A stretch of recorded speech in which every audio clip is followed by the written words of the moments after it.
মানুষের প্রতি দয়া, প্রেম, ভালোবাসা প্রদর্শন এবং নিজেদের চরিত্র গঠনের মাধ্যমে আল্লাহ রাসূল সাল্লাল্লাহু আলাইহি ওয়াসাল্লামের সন্তুষ্টি অর্জনের লক্ষ্যেই দেওয়ানবাগ শরীফে কার্যক্রম পরিচালিত হয় বলে জানিয়েছেন দেওয়ানবাগ দরবার শরীফের নেতৃত্ব প্রদানকারী ইমাম প্রফেসর ডক্টর কুদরতে খোদা হুজুর।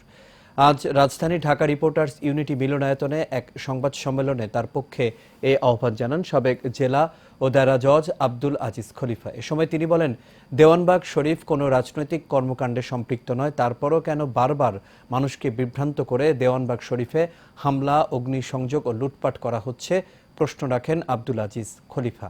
গত 6 সেপ্টেম্বর নারায়ণগঞ্জ বন্দরে দেওয়ানবাগ গ্রামে অবস্থিত বাবে জান্নাতে এবং 8 সেপ্টেম্বর ময়মনসিংহ ত্রিশালে বাবে বরকত দেওয়ানবাগ শরীফে হামলা, অগ্নিসংযোগ, ভাঙচুর এবং লুটপাট করা হয়।